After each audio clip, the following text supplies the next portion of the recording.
If your Wi-Fi speeds are entirely way too slow and the signal strength kinda sucks, here are 5 different options that you have to upgrade or enhance the hardware. Hey s'mores, I'm Shannon Morse and I do tech reviews and tutorials, so if you are looking for in-depth tech and gadget content, you have come to the right place. If you are new here, subscribe to become a part of our amazing community. We just hit 30,000 subscribers, that's crazy cool. And make sure to check out my Patreon and Buy Me a Coffee links down below to see how you can support this channel. And I did want to shout out my biggest thanks to everybody who supports me over on Patreon and Buy Me a Coffee. Thank you so much to my s'mores. You are amazing. Now, I have had a lot of experience setting up work and home wireless networks to the point that I could probably turn this one segment, or 2 segments now, into a whole branch out series about wireless performance. There's a whole lot of potential issues that you can come across whenever you set up Wi-Fi, and many reasons why it may not perform as promised or as expected from your ISP. From issues with your ISP, to your hardware, to simply understanding how frequencies are transmitted. All of it pretty much works together to create a very efficient network. So I've got 5 ways that you can upgrade your hardware to help with signal strength and Wi-Fi internet speeds. Now, if you missed it, I also did a previous video about 5 settings that you can change within your router for free for better speeds. So try those first before upgrading your hardware, because you could potentially save yourself a lot of money. So we're just gonna get right into it with number 1. Now that you have done what you can in the settings, you can make some physical changes. So dust off that router of yours, especially if it's super dusty, because that could also potentially have some problems or complications, and consider its placement in your house. If you have a very large home and you find yourself losing connection in only specific rooms, that probably means that your Wi-Fi strength may be diminishing as you walk farther and farther away from the router. Distance will always be a problem with larger homes, especially if there are lots of walls in between you and your router.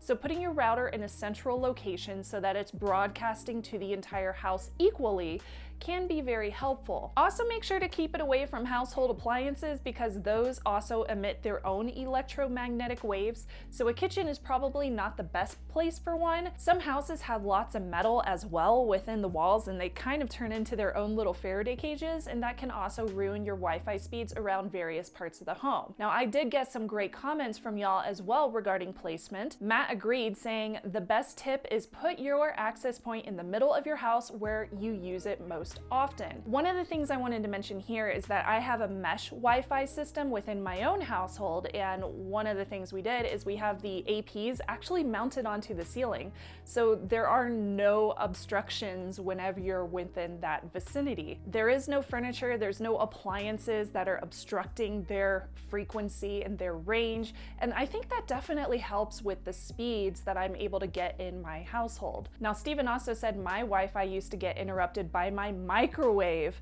Now that I have a router that supports 5 gigahertz, it doesn't do that, but some devices like my printer only use the 2.4 gigahertz band.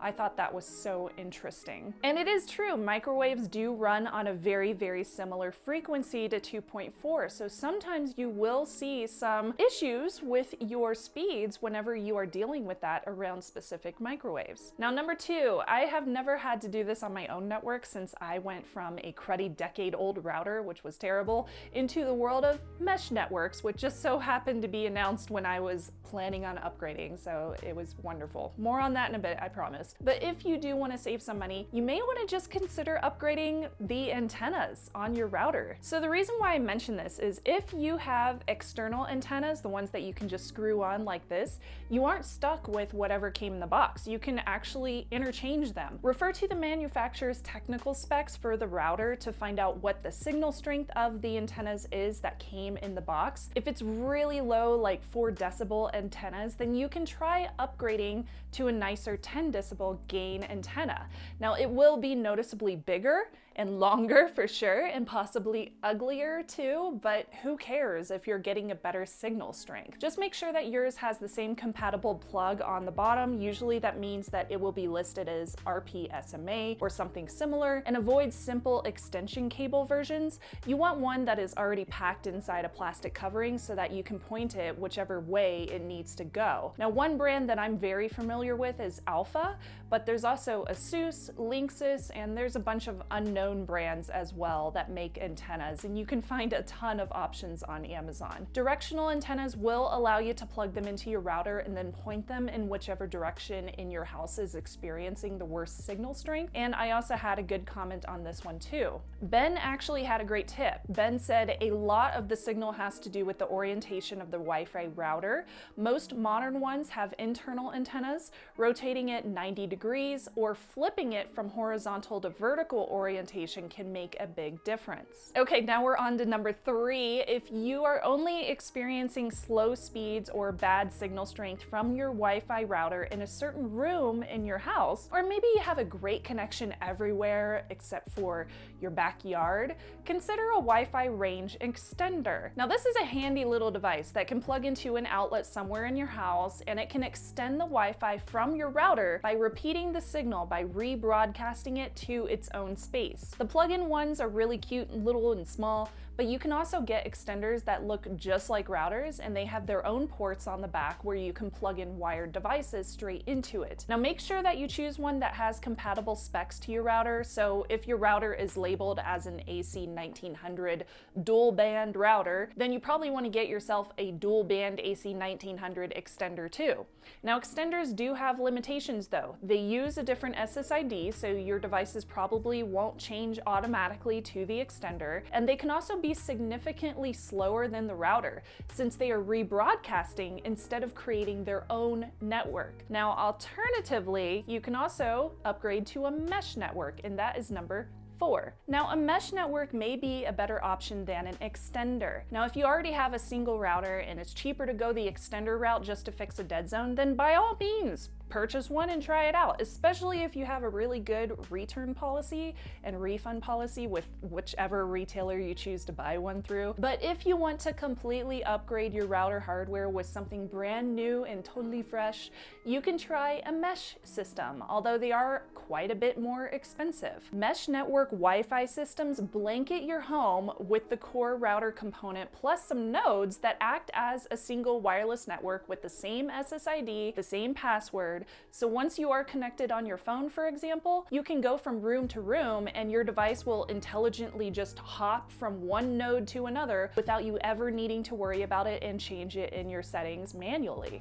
They can all be bought together from the same brand, and you can add additional nodes if you need more coverage. I used to use an Eero mesh system in my old apartment, and now I have the Google Nest mesh system for my studio and my testing lab. I have also used Ubiquiti's mesh network, and I also have a Ruckus network. They all work quite well. They are all really amazing, but their customizations and their features are slightly different depending on if you go with like an enterprise model or a consumer grade model, and what kind of specific factors are really going to depend on your lifestyle. So if you really need a specific scenario for your home network, like parental controls, or maybe a guest network and specific settings for that, or maybe you want to change some DHCP profile, I'm getting really deep now, it's worth it to do some research to find the perfect one for you, just to make sure that you aren't spending your money on something that is not going to work for your specific lifestyle. And number 5,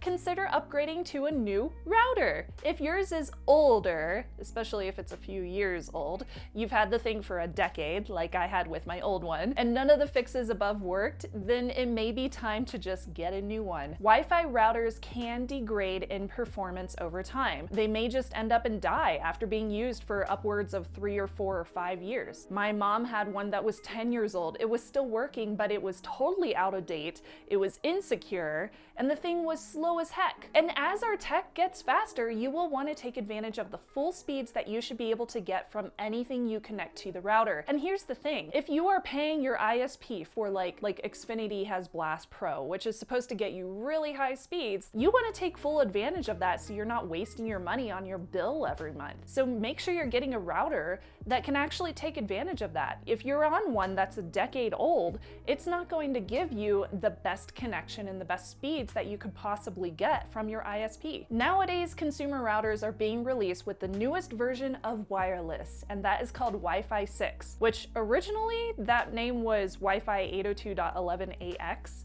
but that's hella confusing. So the powers that be now just call it Wi-Fi version 6, which makes it a little bit easier to understand. If your router only goes up to Wi-Fi B, G, or N, guess what? It's 2 generations old now. So Wi-Fi 6 devices give you better transfer speeds between other clients on the network, and they are a lot more friendly whenever you have tons of gadgets connected.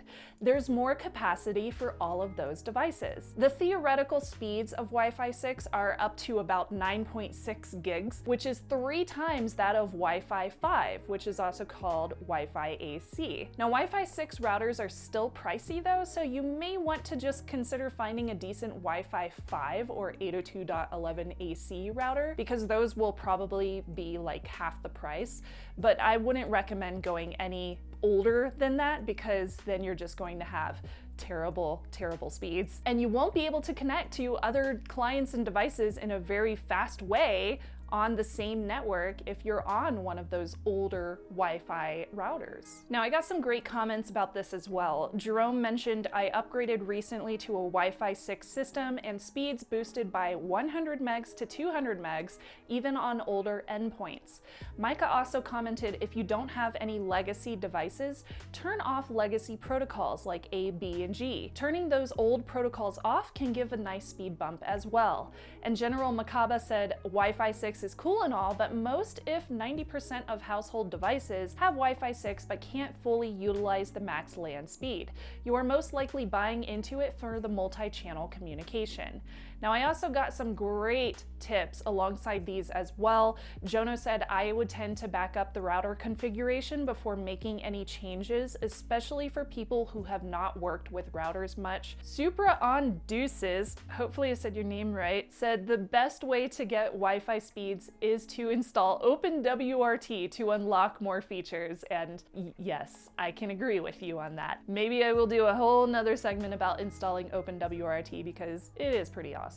And Dwayne also said, use a phone app like Android's Wi-Fi Analyzer to see the networks nearby, then choose a router channel in between peaks. Now, I did want to mention the reason I did not mention Wi-Fi Analyzer in my previous episode is because it has not actually been updated for Android 10 or Android 11. So when I run it on my phone, it shows me no graph with all the channels, but if there is a really good alternative to Wi-Fi Analyzer, because that has been around for years and I'm so sad that it doesn't work anymore correctly on all of my different devices, please let me know, because I have not found a good alternative. Now, if you want to see reviews of mesh networks or routers, or if you would like to see some more in-depth tutorials about fixing Wi-Fi problems, definitely let me know. Comment below. Thank you so much again to my s'mores for subscribing and watching. I'm Shannon Morse, and I will see you next time. Bye, y'all.